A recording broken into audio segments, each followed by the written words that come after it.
Selamat datang di Pojok Santai. Sebelum Anda mendengarkan audiobook ini, kami menginformasikan bahwa channel ini adalah review audio dari buku yang ada di Indonesia. Untuk membaca keseluruhan buku ini, kami menyarankan membeli buku aslinya di toko buku kesayangan Anda, baik offline maupun online. Keberadaan channel ini dimaksudkan untuk membantu Anda mendapatkan pengetahuan dari buku-buku kesayangan Anda. Jangan lupa untuk subscribe, like, dan komen. Selamat datang di Pojok Santai, channel khusus yang membahas komik dan novel dengan cara asik. Terdorong rasa cinta yang besar kepada Suto Sinting alias pendekar mabuk, membuat Peri Malam sampai di Bukit Garinda. Ternyata ada dua sosok juga di sana. Siapakah dua sosok itu? Yuk langsung saja disimak video berikut.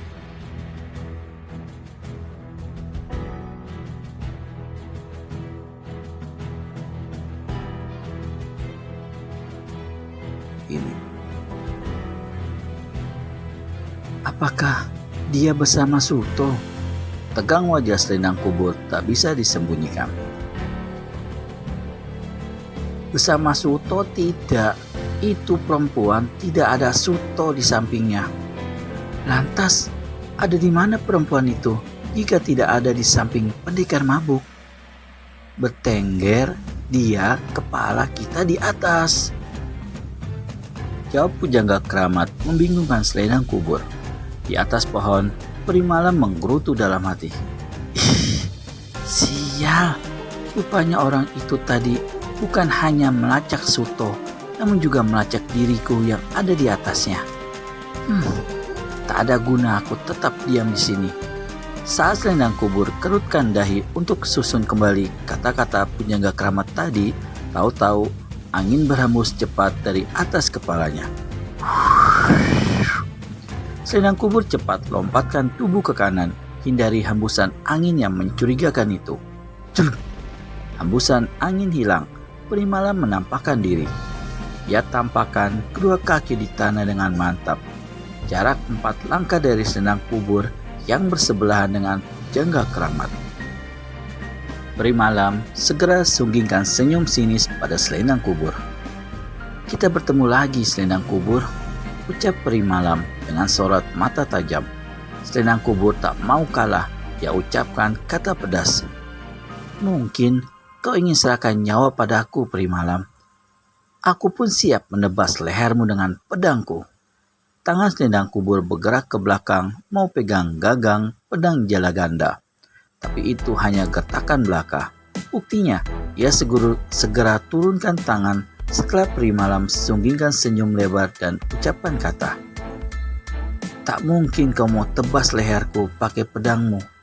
Kau akan merasa sayang jika darahku melumuri pedangmu. Aku tahu, kau bawa pedang itu hanya untuk melawan Nyai Lembah Asmara. Pedang itu adalah senjata pamungkasmu untuk merebut Suto dari tangan Nyai. Tapi, jika kau ingin merampas pendekar mabuk, aku pun siap tebaskan pedang ini ke lehermu kapan saja aku mau. Kau tak akan mampu, Selendang Kubur. Peri Malam cibirkan bibir dan berpaling membelakangi Selendang Kubur, menatap ke arah bangunan berbenteng hitam keabu-abuan itu. Selendang Kubur mengepaskan napas jengkel. Ia mendengarkan geram dari mulutnya. Saat ia ingin bergerak maju, tangan penjaga keramat menghalangi langkahnya. Selendang Kubur cepat menatap. Biar ku buktikan bahwa aku mampu menebas batang lehernya.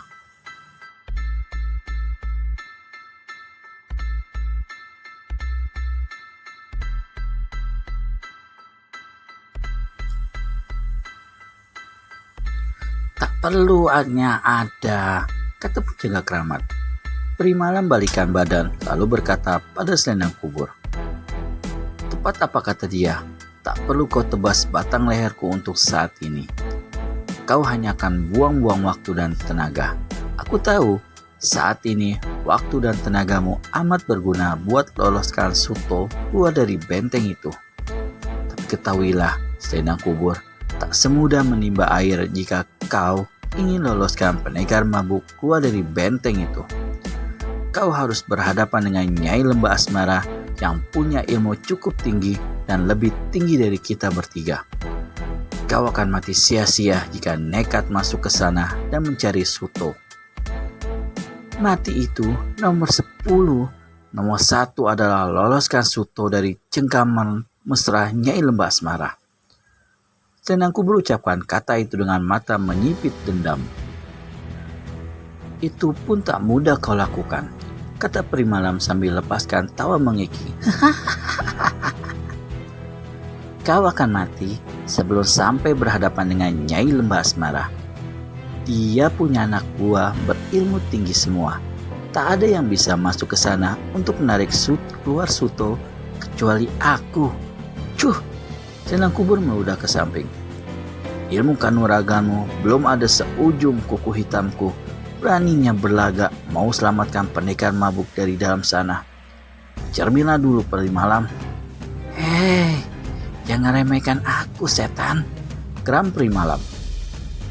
Nyatanya, beberapa kali kau bertemu denganku, kau tak sanggup mengalahkan aku. Kalau aku tak punya rasa kasihan padamu, sudah sejak kemarin nyawamu kukirim ke neraka. Mulut besar, mari kita buktikan sekarang siapa yang harus pergi ke neraka, kau atau aku. Hiat! Selendang kubur sentakan kaki kirinya ke tanah dan tubuhnya melayang terbang ke arah Peri Malam. Kaki kanannya lurus ke samping dan berusaha menendang kepala Peri Malam dengan tendangan miring. Hup, plak. Peri Malam sedikit lompatkan badan sambil kibahkan tangannya untuk menangkis kaki selendang kubur. Tangkisan itu cukup pelan, tapi membuat selendang kubur terjengkang jatuh. Sementara itu, Peri Malam sigap kembali berdiri menunggu serangan berikutnya. Selendang kubur bisikan kata di hatinya. Lumayan juga tangkisan tangannya. Ia salurkan tenaga dalamnya tadi hingga bikin kakiku sedikit kesemutan. Di sisi lain, Peri Malam juga bisikan kata dalam hatinya.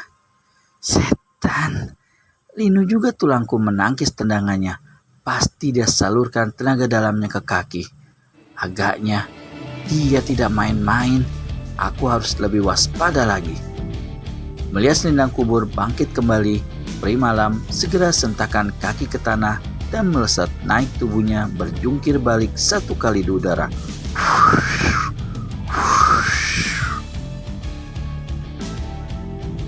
Tepat pada saat itu, selendang kubur pun melesat naik ke udara bersalto satu kali di udara. Kedua tangan mereka siap di udara dengan tenaga dalam yang tidak main-main.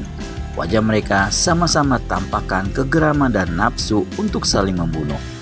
Tiba-tiba, Pujaga Keramat hantarkan kakinya ke tanah dan lompatlah tubuhnya melayang maju ke pertengahan antara dua perempuan itu. Dengan cepat, kedua kaki Pujaga Keramat sentakkan kaki ke kiri dan ke kanan secara bersamaan. Buk, buk. Dua tendangan samping yang dilakukan secara serentak itu mengenai perut dua perempuan itu. Tendangan tersebut juga bukan tendangan main-main. Buktinya, dua-duanya sama-sama tersentak ke belakang, bahkan sama-sama membentur pohon. Penjaga Keramat kembali berdiri sigap di tanah setelah melakukan tendangan serentak. Ia pandangi kedua perempuan yang saling menahan rasa mual di perut mereka dan berusaha sama-sama berdiri lagi.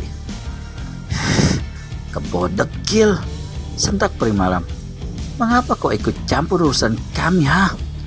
Ini urusan perempuan. Tak maksud punya aku ikut campur. Hanya aku sekedar unjukkan rasa tak suka aku perselisihan kalian dengan. Ngomong apa kau ini, ha? Peri Malam makin menyentak. Singkir dulu permusuhan, kata Pujaga Keramat kepada selendang kubur, lalu palingkan wajah pada Peri Malam dan ucapkan kata.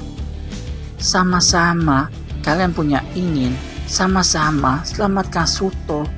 Jadi sama-sama kalian satukan untuk kekuatan menyerang. Oh, kau berharap kita bersatu menyerang benteng itu untuk selamatkan pendekar mabuk? Ya, itulah maksud yang aku. Selendang kubur, ketus peri malam setelah merasa tetap bingung mengartikan kata-kata pujangga keramat. Coba jelaskan apa maksudnya. Dia ingin kita bersatu menembus benteng itu, membawa lari Suto. Lalu kau sendiri bagaimana? Gagasannya cukup bagus. Kita satukan kekuatan kita untuk mengalahkan Nyai Lembah Asmara. Kita keluarkan Suto dari sana. Kita satukan kekuatan kita untuk mengalahkan Nyai Lembah Asmara. Kita keluarkan Suto dari sana. Setelah itu, kita adu nyawa kita. Siapa hidup, dapatkan Suto. Baik, aku setuju, jawab peri malam dengan tegas, tanpa ada sedikit pun keraguan dan kegentaran. Bagaimana selanjutnya ide yang dilontarkan pujangga keramat? Apa akan diterima dua pendekar wanita itu? Temukan jawabannya di video selanjutnya hanya di channel Pojok Santai. Segera subscribe dan tekan tombol lonceng untuk mendapat notifikasi video terbaru dari kami. Terima kasih dan sampai bertemu kembali.